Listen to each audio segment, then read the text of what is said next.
I talk to people who believe in the pre-trib rapture, and they'll usually tell me either one of two things.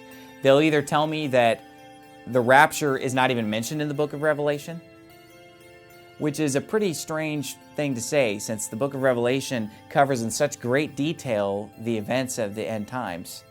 To leave out an event as significant as Jesus Christ coming in the clouds and all the believers of all the ages being caught up together with Him in the clouds, that's such a major event.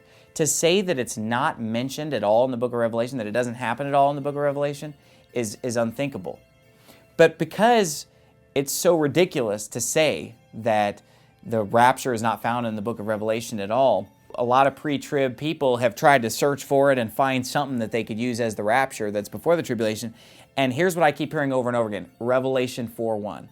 This is what they've finally come up with to try to put the rapture before the tribulation in the book of Revelation.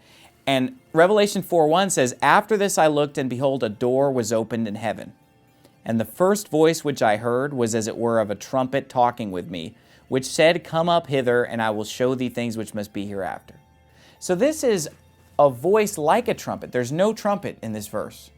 There's a voice like a trumpet that's speaking and saying to John, singular, one person, "Come up hither, and I'll show thee things which must be hereafter." And they'll say, see, that's the rapture right there. One guy being caught up, they say, that's the rapture. This is one guy. He's saying thee. Thee is singular. One guy is being caught up, and they say that's the rapture. But what's ridiculous about this is that they don't even read verse 2. Because in verse number 2, it says, "And immediately I was in the Spirit, and behold, a throne was set in heaven." Now, the rapture is not a spirit going up into heaven. The rapture is a bodily resurrection. Revelation 4:1 is one man being taken up to heaven to see all these prophecies.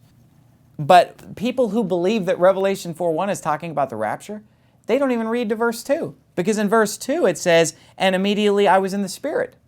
So John wasn't even physically caught up to heaven in Revelation 4:1. He was only caught up in the Spirit. The rapture is going to be a physical, bodily resurrection. We're going to be caught up physically into the air. This isn't just some kind of a thing where our spirit goes up. No, the Bible's clear that the rapture is a literal, bodily resurrection of the dead in Christ, which shall rise first. We which are alive and remain are going to be caught up together with Him bodily. And so this spiritual catching up of one person, John, is definitely not the rapture. And if you think that this is the rapture, you're taking a really loose interpretation. And it's funny because people I talk to who believe in the pre-tribulation rapture, they claim to interpret the Bible literally. Yet when you ask them to show you the rapture in Revelation, they'll take you to Revelation 4:1.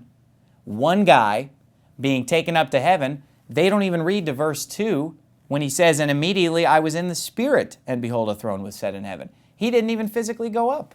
His body was still there on the Isle of Patmos. He was taken up into heaven only in spirit. That's not the rapture. The rapture is a bodily resurrection. We're going to be caught up in the clouds bodily, not just spiritually. The dead in Christ shall rise first, then we which are alive and remain shall be caught up together with them in the clouds. This isn't just some kind of a spiritual occurrence. This is a physical occurrence. And so, I mean, that's quite a stretch, to say that that's the rapture. But that, those who believe in a pre-tribulation rapture, they have to say that Revelation 4:1's the rapture because that's the only thing that they can even find in the book of Revelation before the tribulation. And it just doesn't fit. I mean, they had to find something, I guess. I grew up being taught the pre-tribulation rapture, and when I was growing up, I was taught that it's never mentioned in the book of Revelation, which I always thought that there was something fishy about that. Because an event as important and as major as the rapture, you got a book about end times prophecy, the book of Revelation, and he just doesn't mention it. Doesn't make any sense.